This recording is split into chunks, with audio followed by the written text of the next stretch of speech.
শিরোনাম suspicion. My own suspicion is that the universe is not only queerer than we suppose, but queerer than we can suppose. বাংলায় কি হবে? বিশ্ব ব্রহ্মাণ্ড আমরা যত অদ্ভুত মনে করি তার চেয়েও অদ্ভুত. অন্য কেউ এই ব্যাপারটা জানুক বা না জানুক, রূপা জানে, খুব ভালো করেই জানে. আফা, একটা কথা বলবো? রূপা তাকালো. তার সামনে মদিনা দাঁড়িয়ে. সে তাকিয়ে আছে ভীত চোখে. মনে হয় পরীক্ষায় ফেল করে ভালোই কান্নাকাটি করেছে. তার চোখ লাল. রূপা বলল, বলো কি বলবে? আমার উপরে রাগ হয়েন না আফা. তুমি ঘড়ির সময় বলতে পারোনি, এটাই তো স্বাভাবিক. ঘড়ি না দেখে আমরা কেউ সময় বলতে পারি না. খানিকটা অনুমান হয়তো করতে পারি, এর বেশি না. আফা, অন্য একটা কথা বলবো. আপনার পায়ে ধরি, রাগ হয়েন না. কি বলবে বলো, রাগ হব না. মদিনা ক্ষীণ গলায় বলল, ওনার অবস্থা ভালো না. রূপা বলল, কার অবস্থা ভালো না? মদিনা আঙুল দিয়ে রূপার হাতের ডায়েরি দেখালো. রূপা গম্ভীর গলায় বলল, আমি যার লেখা পড়ছি তার অবস্থা ভালো না? মদিনা হ্যাঁ সূচক মাথা নাড়ল. রূপা বলল, বসো আমার সামনে. মদিনা বসল. রূপা বলল, তোমার কথাবার্তা যথেষ্টই বিরক্তিকর, সুলতান চাচার চেয়েও বিরক্তিকর. তুমি এ বাড়িতে পা দিয়েই ভূত দেখে ফেললে, এখন আবার দেখছো একজনের অবস্থা ভালো না. বেশি বেশি দেখা ভালো না, এখন থেকে কম কম দেখবে. মদিনা হ্যাঁ সূচক মাথা নাড়ল. আমি একজন ভদ্রলোকের একটা খাতা হাতে নিয়েছি, তাই দেখে তুমি তার শারীরিক অবস্থা বলে ফেললে? শারীরিক অবস্থা দেখার জন্যে মানুষের শরীর পরীক্ষা করতে হয়, তার জন্যে ডাক্তার আছেন. তুমি কি ডাক্তার? না আফা, তোমাকে কিছু জ্ঞানের কথা বলি. মানুষ তার ক্ষমতার সবটাই অর্জন করে. জন্ম থেকে বিশেষ কোনো ক্ষমতা নিয়ে কেউ আসে না. তুমি আর কখনো ভূত দেখা, অমুকের শরীর ভালো না, তমুক দুর্ঘটনায় মারা যাবে এসব বলবে না. জি আচ্ছা, বলবো না. এখন সামনে থেকে যাও, তোমাকে দেখলেই রাগ লাগছে. মদিনা উঠে গেল. হারুন অনেক ঝামেলা করে তলহীন কুয়া খুঁজে পেয়েছেন. বগুড়া জেলার ভেতর কাহালু রেল স্টেশনে মাইক্রোবাস রেখে রিকশায় গেছেন উত্তরে 11 কিলোমিটার, সেখান থেকে পায়ে হেঁটে 7 কিলোমিটার. সুলতান বললেন, তোমার সঙ্গে বের হওয়া বিরাট বোকামি হয়েছে. তুমি বিপজ্জনক ব্যক্তি, অবশ্যই বিপজ্জনক ব্যক্তি. হারুন বললেন, আমার মেয়ে ঠিকই বলে, তুমি বিরক্তিকর মানুষ. প্রতিটা কথা 2-3বার বলো. তোমার কথায় বিভ্রাট হয়ে বিরাট ভুল করেছি. দেখো আমার পায়ের অবস্থা, হাঁটতে হাঁটতে পা ফুলে গেছে. চুপ, একটা কথা বলবে না, একটাও কথা বলবে না. সুলতান অবাক হয়ে বললেন, এখন তো তুমিও 2বার করে বলছো. হারুন চিৎকার করে উঠলেন, আমার সঙ্গে আসতে চাইলে আসো, না আসতে চাইলে স্টেশনে ফিরে যাও. একা একা কিভাবে ফিরবো? আমি তো পথ চিনব না. দুজন যখন তলহীন কুয়ার পাশে উপস্থিত হলেন তখন রাত 10টা. গ্রামের সবাই খাওয়া দাওয়া করে ঘুমিয়ে পড়েছে. অনেক ডাকাডাকির পর তলহীন কুয়ার মালিক বের হয়ে এলেন. মধ্যম বয়সের মানুষ, কালভর্তি সাদা দাড়িতে মেহেদি দিয়েছেন. এখন মুখ ভর্তি লাল সাদার সমারোহ. হারুন বললেন, জনাব, আপনার নাম কি? আমি মেরাজ ফকির. তলহীন কুয়া আপনার? জি, এই কুয়ার আরেক নাম জিন্দা কুয়া. সুলতান বললেন, কুয়া আবার জিরদা মর্দা হবে কিভাবে? মেরাজ ফকির বললেন, সবাই জিন্দা কুয়া বলে. কেন বলে জানি না. কুয়াটা দেখতে এসেছেন দেখেন. 100 টাকা করে হাদিয়া. কুয়ার রক্ষণাবেক্ষণ আছে. হারুন বললেন, আমরা আপনার কুয়ার ছবি তুলব, একটা পাথর ফেলবো. পাথর ফেললে শব্দ হয় না, এটা যদি নিশ্চিত হই তাহলে আপনাকে 200 টাকা দেব. মেরাজ ফকির বললেন, কুয়া হাত দিয়া ছোঁয়া নিষেধ, ছবি তোলা নিষেধ, কিছু ফেলাও নিষেধ. জিন্দা কুয়া, তারে ইজ্জত করতে হয়. সুলতান বললেন, আমরা দুজন অত্যন্ত ক্ষুধার্ত, কিছু খাওয়াতে পারবে? টাকা দিব। আমি হোটেল খুলি নাই, নিশিরাইতে অনেক ত্যাক্ত করছেন, এখন ফেরত যান।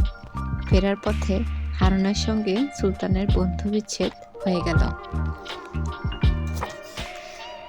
আমি যে কজন গাধা মানুষকে চিনি, তোর সুলতান চাচা তাদের মধ্যে 1 নম্বর গাধা শ্রেষ্ঠ। সুলতান চাচা মোটেই গাধা মানুষ না, ভালো মানুষ, বুদ্ধিমান মানুষ। কথা রিপিট করলেই মানুষ গাধা হয় না। চুপ করে ভাত খা, তোর জ্ঞানী কথা ভালো লাগছে না। চুপ করেই তো খাচ্ছি, কথা তুমি শুরু করেছো। তুমি একতরফা কথা বলবে, আমি চুপ করে থাকবো, এটা তো ফেয়ার না। তোর সুলতান চাচাকে গাধা মানা প্রমাণ করে দেব। প্রমাণ করাবো? করো। থাক, তোর সঙ্গে কোনো কথা নেই, আমি নিঃশব্দে খাবো। নিঃশব্দে তুমি খাচ্ছ না বাবা, কড়মড় করে শশা কামড়াচ্ছ। আমার উপরের রাগ শশার উপরে ঢালছ। হারুন মেয়েকে নিয়ে রাতের খাবার খেতে বসেছেন।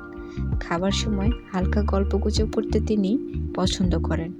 রূপা বেশিরভাগ সময় আলোচনা হালকা পর্যায়ে রাখে না, কঠিন পর্যায়ে নিয়ে যায়। হারুনকে মেজাজ খারাপ করে আলোচনা শেষ করতে হয়। রূপা বলল, বাবা, তোমার ইতিহাস কাব্য কেমন চলছে? রূপা বলল, বাবা, তোমার ইতিহাস কাব্য কেমন চলছে? হারুন বললেন, তোর কথার মতে ফাজলামি ভাব লক্ষ্য করছি, এটা আমার পছন্দ না। রূপা বলল, তাহলে ওই প্রসঙ্গ থাক, অন্য প্রসঙ্গ। তলাবিহীন কুয়া সম্পর্কে তো কিছুই বললে না। কুয়া পেয়েছিলে? সত্যি তলা নেই? মস্ত বড় একটা পাথর ছুঁড়ে মেরেছিলাম, সে পাথর পানিতে হিট করেছে এমন শব্দ পাইনি। রূপা বলল, মনে হয় কুয়ায় পানি নেই। হারুন বললেন, পানি না থাকলে মাটি তো থাকবে, মাটিতে পড়ার শব্দ হবে না? হয়তো নিচে মাটি নেই, নরম কাদামাটি, পাথর কাদামাটিতে শব্দ না করেই দেবে গেছে। হতে পারে। বাবা, তুমি মেজাজ খারাপ করে খাচ্ছ, বদহজম হবে, মেজাজ ঠিক করো। আমি একটা থিওরি বের করেছি, শুনবে? বল শুনি। আমার ধারণা, এই পৃথিবীর প্রতিটি মানব সন্তানকে কোনো না কোনো স্পেশাল গিফট দিয়ে পাঠানো হয়।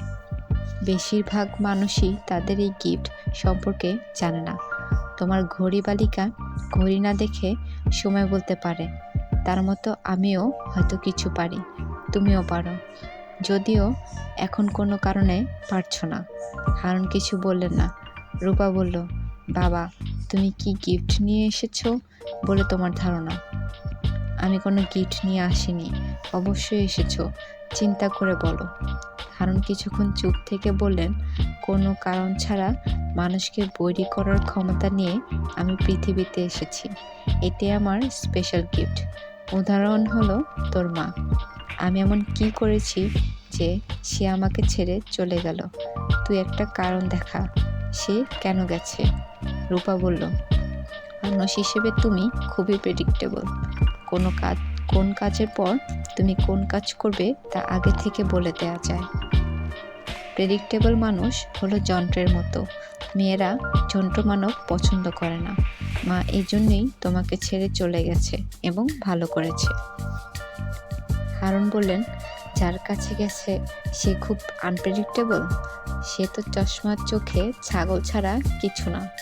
ছাগলের সঙ্গে তার একটাই তফাৎ, ছাগল ব্যয় ব্যয় করে আর সে চিবিয়ে চিবিয়ে কথা বলে। যখন কথা বলে তখন মনে হয় জাবর কাটছে। ছাগলার ছাগলা। রূপা বলল, বাবা, তুমি ওনার ওপর শুধু শুধু রাগ করছো। উনি মাকে তোমার কাছ থেকে কেড়ে নিয়ে যাননি, মা স্বেচ্ছায় গেছেন। রাগ করলে তুমি মার ওপর রাগ করতে পারো। ওই ছাগলটা তোর কাছে রসগোল্লা? রূপা বলল, খাদ্যদ্রব্যের সঙ্গে মানুষের তুলনা করা ঠিক না, তবে উনি মানুষ ভালো, যথেষ্টই ভালো। ছাগলটার ভালো কি আছে যা আমার নেই? আলোচনাটা থাক না বাবা। না, থাকবে না।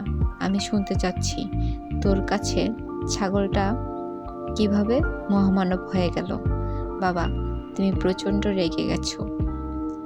আমি তোমার রাগ আর বাড়াবো না, খাওয়া শেষ করো। মটরশুঁটি দিয়ে কই মাছের ঝোল ক্লাসিক পর্যায়ের ভালো হয়েছে। তোর ক্লাসিক কই মাছের আমি গুষ্টি কিলাই। হারুন খাওয়া ছেড়ে উঠে দাঁড়ালেন। রূপা হতাশ গলায় বলল, বাবা, তুমি ছেলে মানুষ না। 2 মাস আগে আমরা তোমার 60 বছর পূর্তির উৎসব করেছি। এই বয়সে তুমি যদি রাগ করে ভাত না খাও, সেটা হবে খুবই হাস্যকর। হারুন বললেন, গোদের উপর বিষ ফোঁড়ার কথা আমরা বলি, তুই হচ্ছিস গোদের উপর ক্যান্সার কিংবা এর চেয়েও খারাপ কিছু। গোদের উপর এইডস। তুই কাল ভোরে চলে যাবি। তোর মা এবং তার মহামানব স্বামীর সঙ্গে বাস করবি। আমার মতো প্রেডিক্টেবল মানুষের সঙ্গে থাকা তোর কোনো দরকার নেই। কাল ভোরে তুই অবশ্যই আমার সংসার থেকে অফ হয়ে যাবি। অবশ্যই, অবশ্যই। রূপা বলল, তুমি যে খুব প্রেডিক্টেবল মানুষ তার উদাহরণ আমি এখন দেব। কিছুক্ষণের মধ্যেই তুমি আমাকে বলবে, আমি খেতে বসছি। রূপা, তুই আমার সামনে বস। কেউ সামনে না বসলে আমি খেতে পারি না।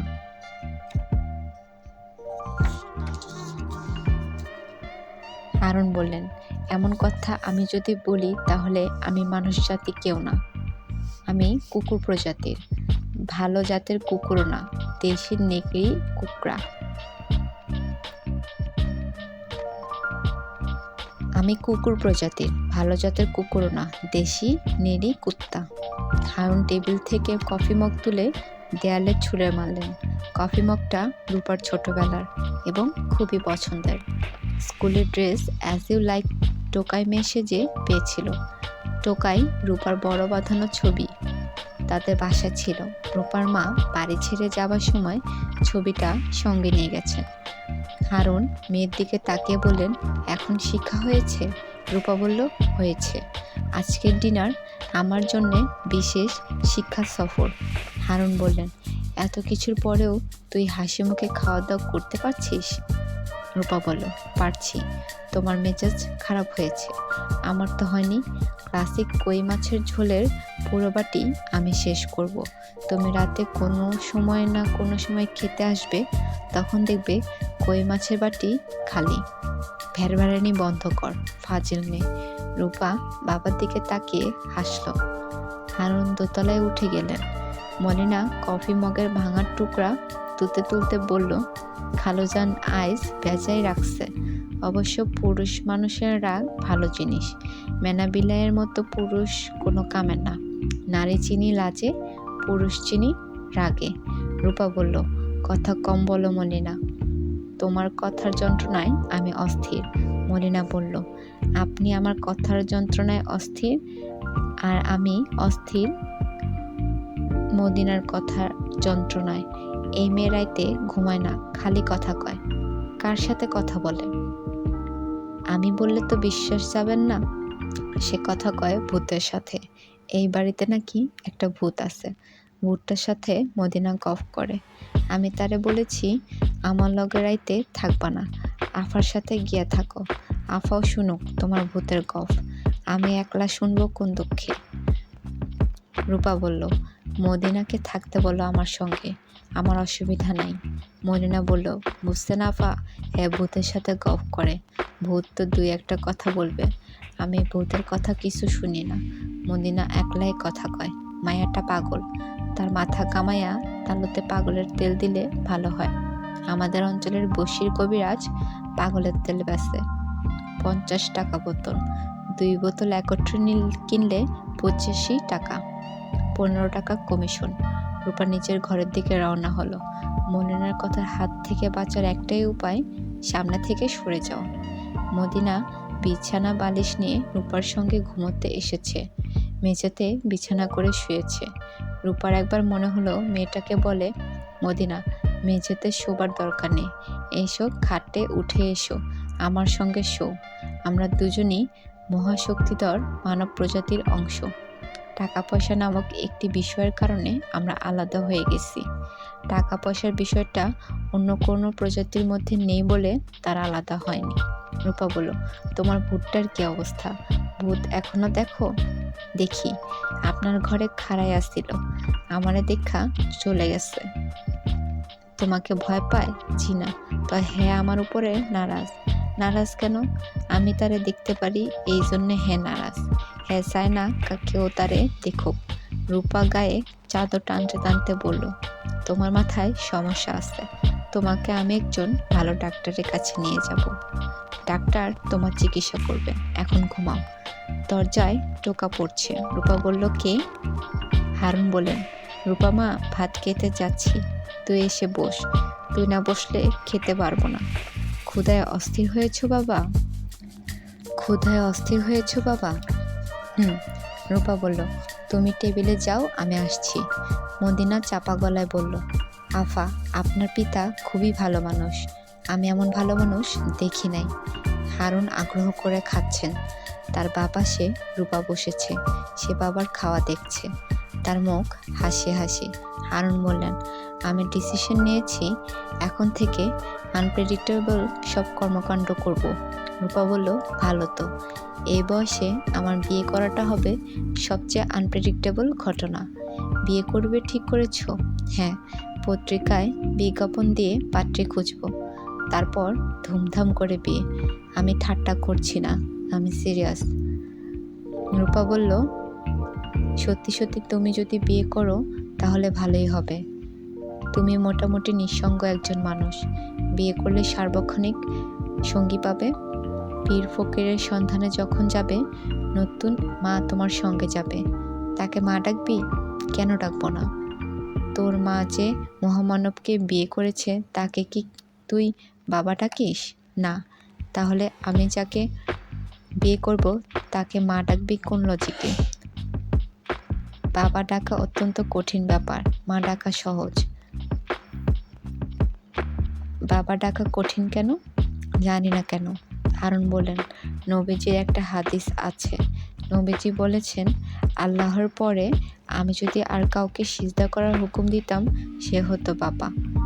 এর অর্থ হচ্ছে বাবা অনেক বড় ব্যাপার, এ কারণেই বাবা ডাকা এত কঠিন হতে পারে। হারুনের খাওয়া শেষ। তিনি বেসিনে হাত ধুতে ধুতে বললেন, সুন্দর করে একটা বিজ্ঞাপন রেডি করে দিস। পাত্রী চাই লিখবি না, লিখবি জীবন বান্ধবী চাই। সঙ্গে কি তোমার যুবক বয়সের কোনো ছবি যাবে? ঠাট্টা করবি না, আই মিন বিজনেস। বিজ্ঞাপনে আমার বয়স উল্লেখ থাকবে, আমার যেসব ত্রুটি আছে তারও উল্লেখ থাকবে। তোমার ত্রুটিগুলো কি তোর মার কাছ থেকে জেনে নিস। স্ত্রীরাই স্বামীর ত্রুটি সবচেয়ে ভালো জানে। রূপা বলল, বাবা, তুমি একজন ত্রুটিহীন মানুষ। হারুন বললেন, আমাকে খুশি করা টাইপ বলবি না, কাজের কথায় আয়। জীবন বান্ধবী চাই লেখা ঠিক হবে না। লোকজন অন্য অর্থ করতে পারে, জীবন সঙ্গিনী লেখায় ভালো। যদিদং হৃদয়ং তব তদিদং হৃদয়ং মম। এর মানে কি? এর মানে হলো, তোমার হৃদয় যা, আমার হৃদয়ও তা। রাত 3টা বাজে। রূপার ঘুম ভেঙে গেছে। ঘরের বাতি নেভানো, বারান্দায় বাতি জ্বলছে। সে আলোয় ঘরের ভেতরটা স্পষ্ট দেখা যাচ্ছে। রূপা দেখল মদিনা বিছানায় বসে আছে, হাত নেড়ে নেড়ে কথা বলছে। আপনারে বললাম আপনি আফার ঘরে ঢুকবেন না। আফার ক্ষতি করলে আমি কিন্তু আপনারে ছাড়ব না। এই বাড়ির মেলা ঘর খালি পড়া থাকে, সেইখানে থাকেন। আপার পিছে ঘুরঘুর করেন কি জন্যে? রূপা ডাকলো, মদিনা। মদিনা চমকে তাকালো। রূপা বাতি জ্বালালো। বিছানার পাশে রাখা টেবিল থেকে পানির গ্লাস নিয়ে চুমুক দিল। মদিনা মাথা নিচু করে বসে আছে, রূপার দিকে তাকাচ্ছে না। রূপা বলল, কার সঙ্গে কথা বলো মদিনা? মদিনা নিচু গলায় বলল, ভুট্টার সাথে। তোমার ভুট্টা কি এখনো আছে? না। তুমি একাই ভূতের সঙ্গে কথা বলো? ভূত কথা বলে না? টুকটাক কথা কয়, বেশি না। ভুট্টার কি কোনো নাম আছে? না। ভুট্টা আপনার পিছে লাগছে, তাড়াতাড়ি বিয়ে করেন আফা। এই ভুট্টা কুমারী মেয়ের পিছে ঘুরে, আপনার বিয়ে হইলে অন্য মেয়ের সন্ধানে চলে যাবে। রূপা হাই তুলতে তুলতে বলল, ভূতের আলাপটা শুনতে ভালো লাগছে না, তুমি ঘুমাও, আমি বাতি নিভিয়ে দিচ্ছি। ভূত যদি আসেও তার সঙ্গে কথা বলতে যাবে না। রূপা বাতি নিভিয়ে দিল। ঘুমের সমস্যা তার কখনো হয় না, আজ হলো। সে এপাশ ওপাশ করতে লাগলো। ভূত প্রেত বলতে সত্যিই কি কিছু আছে? যদি থাকে তাদের জগৎটা কেমন? তাদের চিন্তা ভাবনাই বা কেমন? আফা, এখনো জেগে আছো? ঘুমাও। আপনি কি আমার উপর রাগ হইছেন? রাগ হব কেন?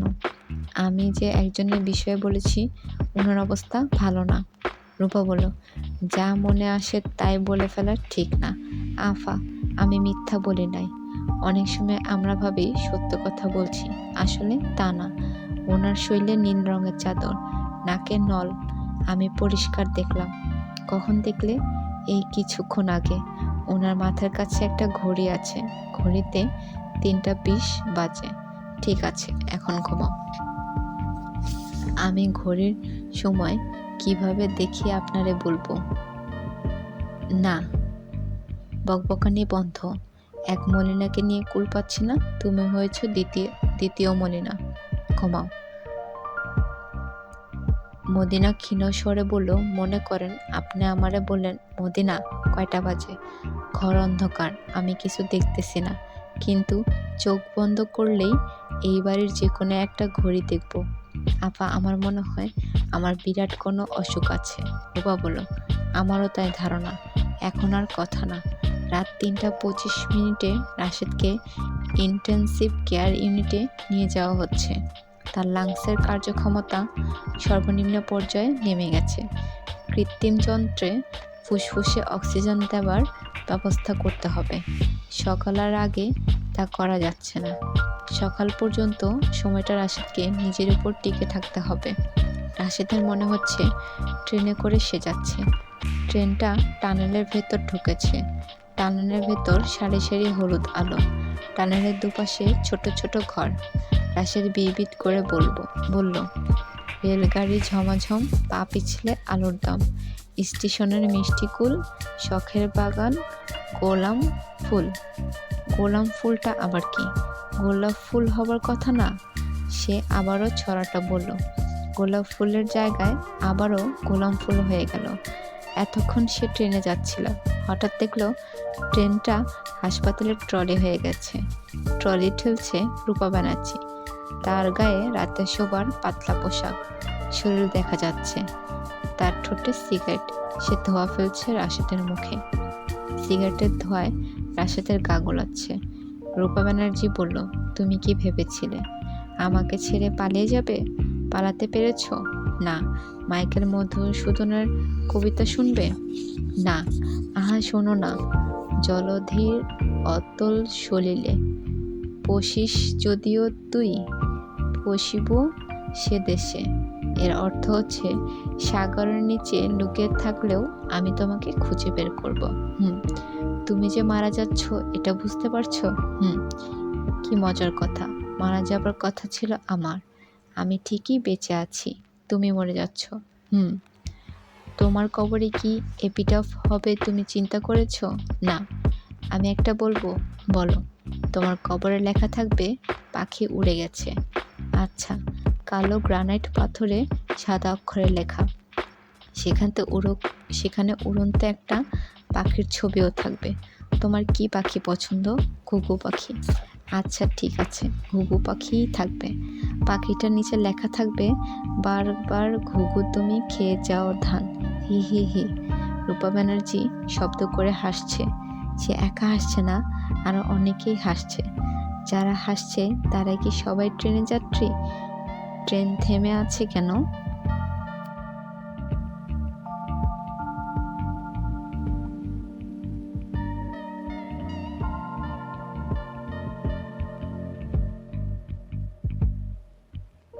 Subscribe. Okay.